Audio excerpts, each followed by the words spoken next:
I love my job because I really love going through the whole process of somebody's life. I have kids that I've done their hair since they were 5 and now they're going to college. To me, I'm like, wow, I saw you grow up.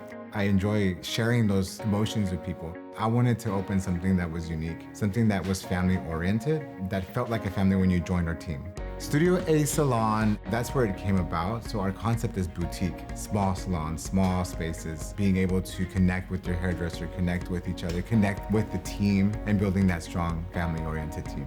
I'm David Armendariz, owner and founder of Studio A Salon, Houston, Texas.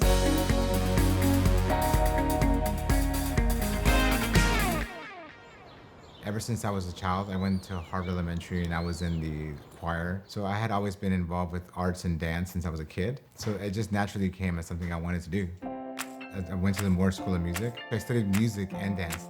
My passion really was being on stage and performing. I did love educating, but I really wanted to be on stage. So I went that route because I really loved it. I love movement and so forth. It really is a commitment when you decide to become a professional dancer, professional musician, professional artist, anything. First of all, you're not gonna get paid millions of dollars doing it, right? When I was dancing, I would live in a small 400 square feet apartment. I would wake up, go to warm up, and then we would rehearse for like 6 hours a day or more. And then after that, I would have a second job. And then I also taught a little bit at an elementary school, taught kids how to dance as well. When I was dancing here in Houston, I trained with Houston Repertory Ballet, and it's in North Houston near Cypress. And I did a lot of classical dance work with them. And then I also danced with Central Oregon, which was more of a contemporary dance company. In Vegas, I danced Latin show, danced like Cuban dancing, salsa and so forth. So it just opened my eyes to a whole different aspect of the dance world. So I was in class and we were warming up and I jumped and somehow my knee just gave out, it popped, my ACL tore. And I danced on it for a while professionally, but then I was like, my knee was still bothering me. And I decided to say, you know what, okay, it's time to change.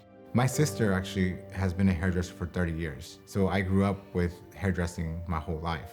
I didn't want to go back to an office setting or I didn't want to go into school and try something. I wanted to be around people and work with people still.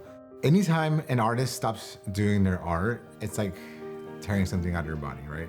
So it was very, very emotional for me. It took me a while. It wasn't until I started beauty school that I felt so natural at it that I started becoming happy again. So yeah, definitely leaving dance was just not easy. I like to connect a lot of people in my life to what I'm doing now. We do a lot of charity work and I really enjoy it because I kind of like, I'm like a little kid at a shopping center or at a candy store where I just kind of, make it over the top. People in Houston are genuinely good people. And honestly, that is the foundation of having a successful city. And I think that's what makes us great.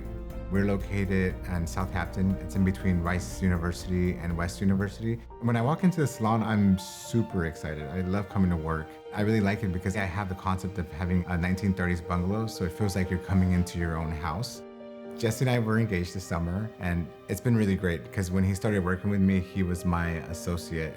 He was standing right next to me learning how to do hair, and now he's actually involved in the business, and we're wanting to grow it, so he's becoming part of it too. But I also have 3 nieces that work with me, a sister-in-law and a sister that also work here. So half of the business is family.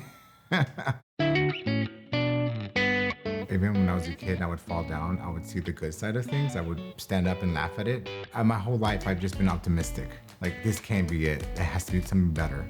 So always looking at the bright side of things and figuring it out. Okay, well, maybe it didn't work in this career, but I like to ride a bike. Maybe I can see about what I could do with biking. Or maybe I like giving, or maybe I can work with a fundraising company or so forth. So just finding something that you're really passionate about and making your job not a job and making it your life.